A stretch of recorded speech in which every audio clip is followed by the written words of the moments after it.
Hi, welcome to my disabled life. I introduce myself. I'm 39. I'm currently staying in a skilled nursing facility, nursing home, because my legs and my brain, whoops, sorry, I hit my microphone. My legs and my brain stopped talking to each other in a disagreement. I have functional neurological disorder, so that means that sometimes my body does things that there's no real reason, physical reason, why it's doing the things that it's doing. So I am here kind of reminding my body, retraining my body to walk, and I'm making really good progress. So, yay. I mentioned in my last video that there's definitely some difficult things about being here, and I'm going to talk about that a little bit today. I'm going to share a TikTok that was made early in the morning after a very, very difficult night. But you'll also, ended up making like 3 TikToks over the day. And so you kind of get to see me at different stages of throughout the day. But yeah, I'll show you the first one and talk about it. So it's about 5 a.m. and this is the third time that I've woken up between like now and midnight. And part of it's, just my body like being uncomfortable, but it's also all the screaming. And this time I woke up to the sound of this is probably the most violent retching I think I've ever heard. I really hope that everything's okay.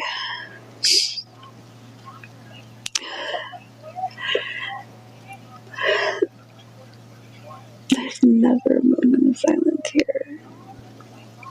There's always everyone's TVs, nurses, and like assistants talking in the halls. It's so loud. Like this thing has speakers in it, so that it blocks out light and noise. And there's this woman screaming last night, like, I swear to God, I felt like I was on the maternity ward. Like, I used to be a birth doula. I know what birth pain sounds like, and she literally sounded like she was in labor. There's so much pain and confusion and suffering here that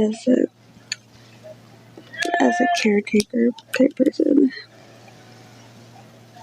it's really hard to just hear it all and not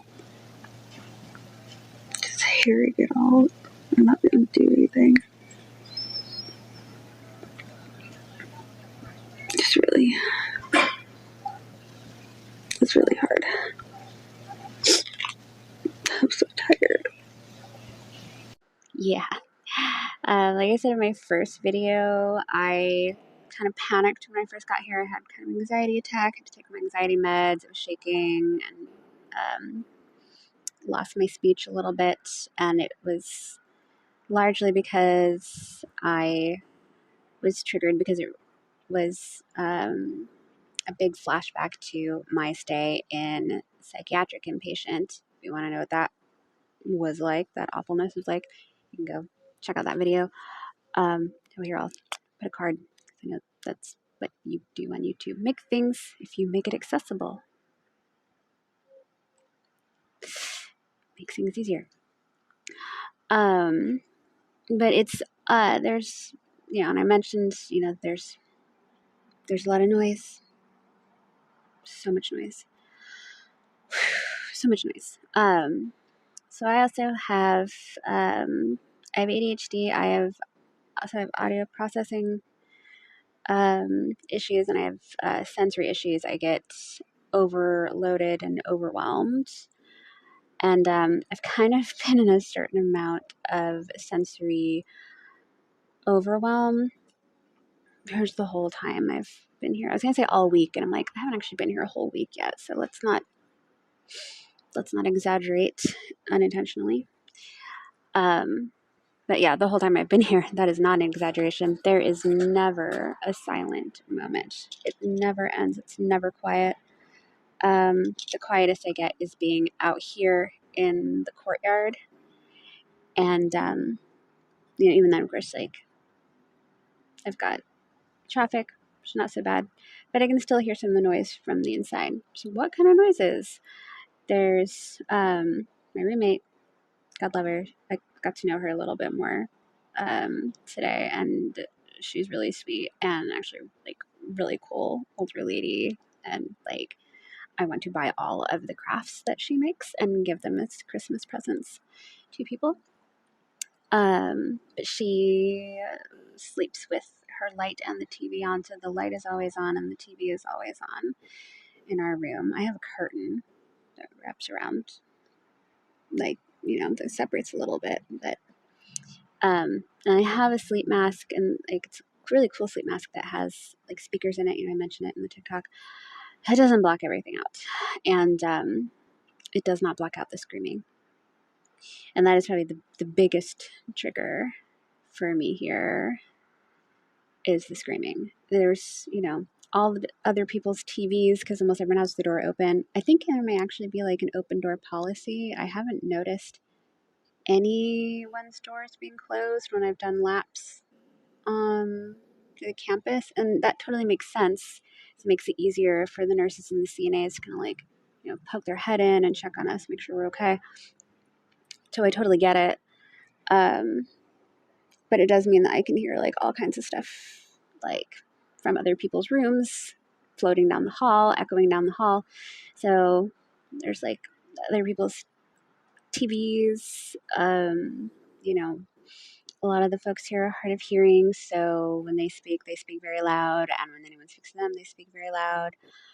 And there's the screaming. Like, whenever someone needs something, there's a lot of people here who are in pain, that are just very physically uncomfortable.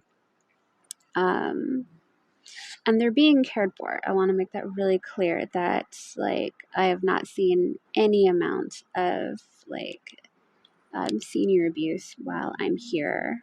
Thank God, because that happens, and it is a problem. And I've known people that have worked in nursing facilities that have witnessed it and have had to like call out a coworker for it. So like it is very much a thing, and it's awful, and it needs to be talked about. I have not seen any of that here. No one's being neglected, but a lot of them are struggling, even with getting their pain medication or what have you. They're still very uncomfortable, and they're loudly uncomfortable. And it's no shade on anyone here for that. It's just one of those things where like um, sometimes like what might be one person's struggle might also trigger somebody else's struggle. There's also folks here with like Alzheimer's and dementia, and so sometimes they wake up, they might be like confused and they get upset, and so that can also lead to a lot of yelling and screaming. And so I'm not like upset with anyone for this. Like, obviously, I'm not going to be upset with like any of the residents. Like, they're just trying to get through, and I'm not upset with they need the staff because they're doing their absolute best to help. And it's a rough gig, and they're all like really patient and kind and sweet. Um, so, I do try to do what I can to make accommodations for myself, take care of myself. So I have my noise canceling headphones on a lot. They don't really cancel out all the noise. I can still hear like a lot of things, but it does soften it at least. And I'm usually blaring music in my ears or watching, playing a YouTube video or a movie or something. So it tries to help. But that night that was the worst. It was really, really hard. So that, things got a little bit better in the day. I didn't get much sleep. Like, I stayed awake after that TikTok, and because like I couldn't get back to sleep, and then they bring us breakfast at like 7:30, like really early. So nurse comes in very chipper and very like, good morning, and has our breakfast and like, taking our vitals and all that. So it's like, okay, I'm awake. So because I was so fatigued physically and mentally, intense neurofatigue, my tremor was going pretty bad. My whole body was feeling a little shaky, but my tremor was going really bad. It's still not great right now. I'm holding my phone with my left hand today. So made a little TikTok kind of explaining functional tremor. So take a look. Okay, so let's talk a little bit about functional neurological disorder. In particular, my symptoms. One of my symptoms is a functional tremor, and because I'm really fatigued today, it's acting up.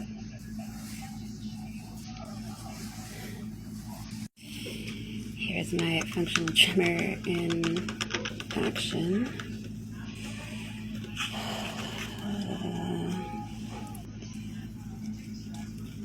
Pour this really, really slowly so that I don't make a huge mess.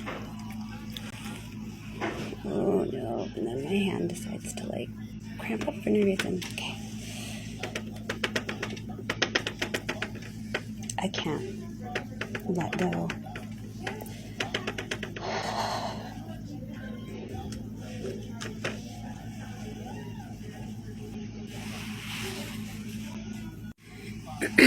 So the thing with functional disorders, like the reason why this is called a functional tremor is because physically there's nothing wrong with me. There's nothing wrong with my hand or my arm. They've done nerve tests on it. It's fine. Like physically, but there's obviously something wrong with the function. So the way it's most easily described is it's not a hardware problem, it's a software issue. So that's my functional trauma. And yes, it is difficult to eat when my hand is like that, like holding, a fork, spoon, chopsticks, whatever. It's difficult. I found that if I squeeze my muscles, if I engage my muscles really, really hard, I can kind of get it to still somewhat, but it is very exhausting to do that. I have one of those, I don't have it here with me, but one of those like squeezy hand exercise things, and doing that sometimes helps. But yeah, when my tremor is going, it gets real shaky like that. Recently, it's also begun like it'll just, the muscles will like spasm, they'll like clench up and like refuse, and it will like freeze that way for a little bit. There's a name for that, and I don't remember what the medical term is. Oh, I think it's dystonia. Yeah, I think that's the medical term for it, dystonia. So yeah, so that's that. Later, I had physical therapy, and physical therapy was great. It was so good. So, day 2 of PT and OT. We're going to the gym. There's no one in here right now, so I can show you. It's our gym facilities, practicing steps. I only have one step in my house, but still good to practice. And yeah, so I'm really proud of myself. Yesterday, I walked for 5 minutes with my walker. Today, I walked without the walker. It was very slow and kind of shaky, but I did it. And I went up that little, the step thing that y'all saw. We're making progress. We're making real progress. Fast progress. Even though I'm exhausted today, it feels so good to do. So I was in a much, much better mood by then. Still exhausted. Still really, really exhausted. But doing really good. My partner came to see me and brought me lunch. So I got to have pho, which is one of my absolute favorite foods, my comfort food.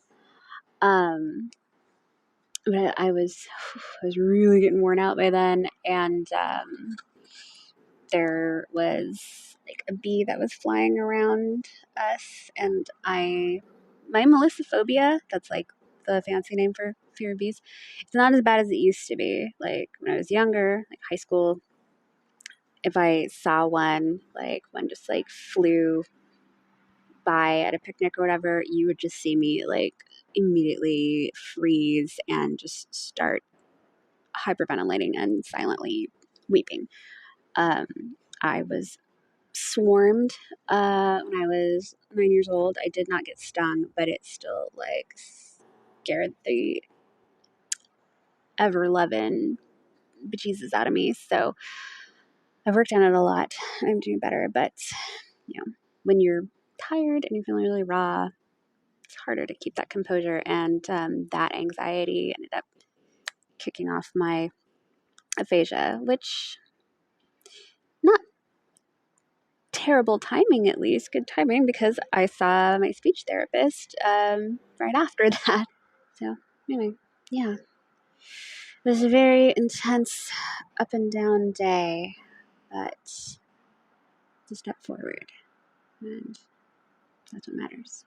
So anyway, I'll see y'all tomorrow, and I'm really hoping that I get out of here after the weekend. Fingers crossed. I missed getting a chance to talk to the case manager today, which is she was looking for me and couldn't find me, and then I guess she had to go. But hopefully I can get out of here Monday or Tuesday, because I still have a ways to go with healing, but I do feel like I don't really need to be here for very much longer. I can do home therapy or outpatient therapy. So anyway, wish me luck, y'all. See you tomorrow.